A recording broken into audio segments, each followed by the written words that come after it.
नहमदुहु व नसल्ली अला रसूलिहिल करीम। आऊज़ु बिल्लाहि मिनश्शैतानिर रजीम। बिस्मिल्लाहिर्रहमानिर्रहीम। हमने नमाज में जो जायज़ उमूर हैं उनके बारे में सीखा अल्हम्दुलिल्लाह, और अल्लाह रब्बुल आलमीन हमें इसकी सही समझ अता फ़रमाए और इन उमूर को हम सही तौर पे कर भी सकें।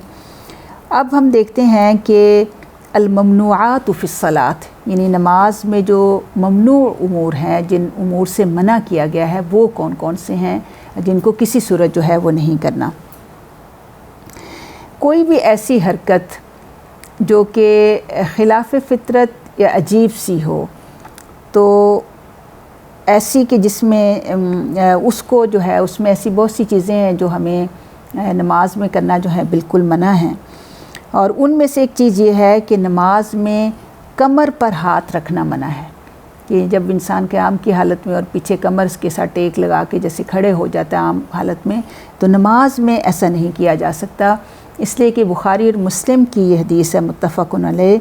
हज़रत अबू हुरैरा रदियल्लाहु अन्हु फरमाते हैं कि रसूलुल्लाह सल्लल्लाहु अलैहि वसल्लम ने नमाज में पहलू पर हाथ रखने से मना फरमाया है।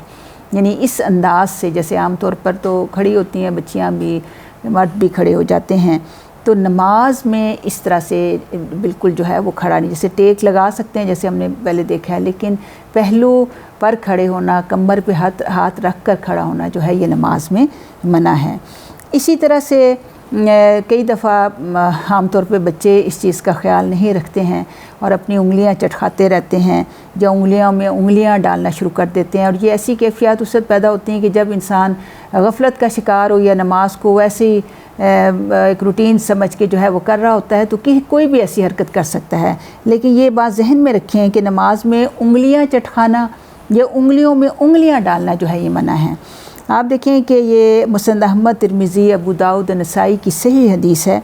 हज़रत काब बिन उजरा रदियल्लाहु अन्हु कहते हैं कि रसूलुल्लाह सल्लल्लाहु अलैहि वसल्लम ने फ़रमाया कि जब तुम में से कोई वज़ू करके मस्जिद की तरफ जाए तो रास्ते में उंगलियां डाल कर ना चले, क्योंकि वो हालत नमाज में होता है।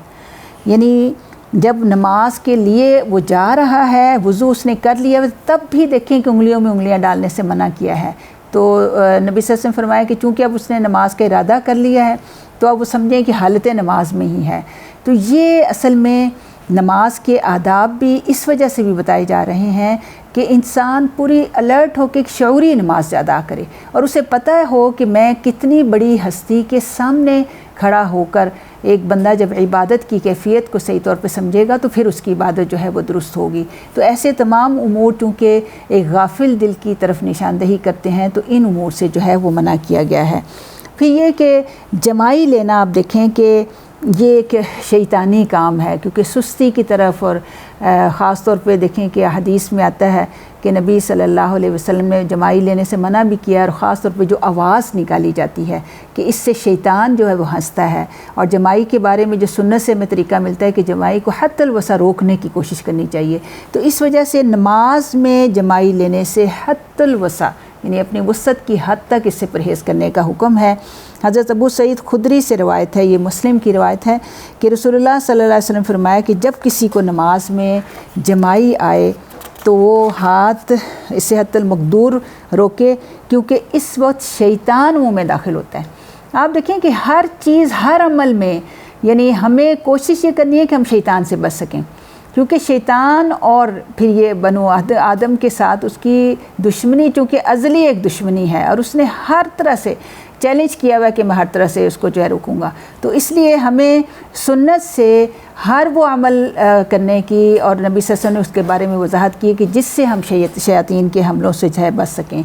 तो इसलिए वैसे भी जमाई लेने पे हाथ मुँह पे रखना चाहिए और आवाज़ नहीं निकालनी चाहिए, लेकिन नमाज में तो उसको पूरी तरह से इसको रोकना चाहिए, वरना शैतान दाखिल होगा, नमाज को ख़राब करेगा।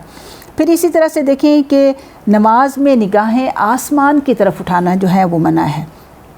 हज़रत अबू हुरैरा रदियल्लाहु अन्हु कहते हैं कि रसूलुल्लाह सल्लल्लाहु अलैहि वसल्लम ने फरमाया कि लोगों को हालत नमाज में दुआ मांगते हुए अपनी निगाहें आसमान की तरफ उठाने से बाज आ जाना चाहिए, वरना उनकी निगाहें उचक ली जाएंगी।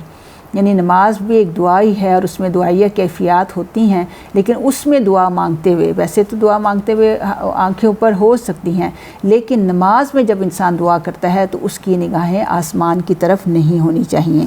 پھر اسی طرح نماز میں منہ ڈھانپنا منع ہے، لیکن عورت جو پردہ کرتی ہے وہ بہرحال اگر ایسی جگہ پہ نماز پڑھ رہی ہے کہ جہاں غیر محرم مرد موجود ہیں تو تب تو وہ چہرہ ڈھانپے گی، لیکن ویسے چہرہ ڈھانپنا جو ہے وہ منع ہے، تو مرد تو وہ کسی حالت میں بھی نہیں ڈھانپیں گے۔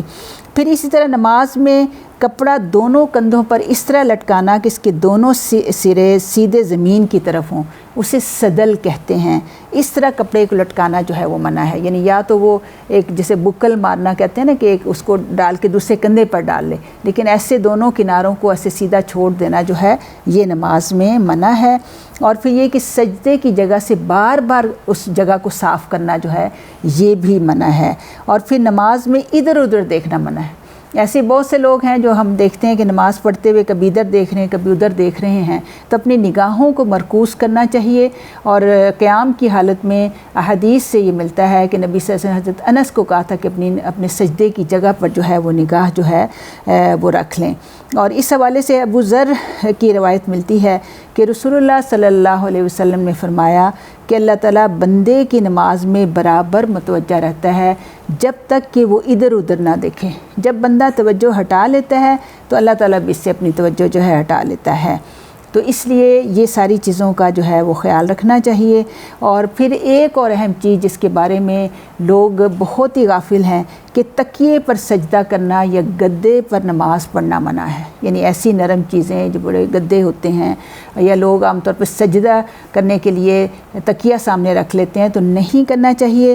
اشارہ کیا جا سکتا ہے، اور اشارے کی نماز میں سجدے کے لیے سر کو رکوع کی نسبت زیادہ جو ہے وہ جھکانا چاہیے۔ تو یہ نماز میں مطلب یہ ضروری ہے، اور یہ حدیث سے ثابت ہے۔ حضرت ابن عمر سے روایت ہے کہ تکیے پر نماز پڑھنے والے مریض سے آپ صلی اللہ علیہ وسلم نے فرمایا کہ اسے ہٹا دے، اگر زمین پر سجدہ کر سکتا ہے تو کر، اور اگر بیماری کی وجہ سے زمین پر سجدہ نہ کر سکتا تو نماز اشارے سے پڑھ اور سجدے کے لیے سر کو رکوع کی نسبت زیادہ جھکاؤ۔ تو اس لیے اشارہ بہتر ہے، آگے کوئی چیز، کوئی لکڑی، کوئی گدا، کوئی تکیہ جو ہے آگے نہیں رکھنا چاہیے، بلکہ اشارے سے پڑھنا چاہیے۔ تو اللہ تعالی ہمیں ان تمام امور سے بچنے کی توفیق عطا، جو اس میں ناجائز ہیں ان سے بچنے کی توفیق عطا فرمائے۔ وما علینا الا البلاغ المبین۔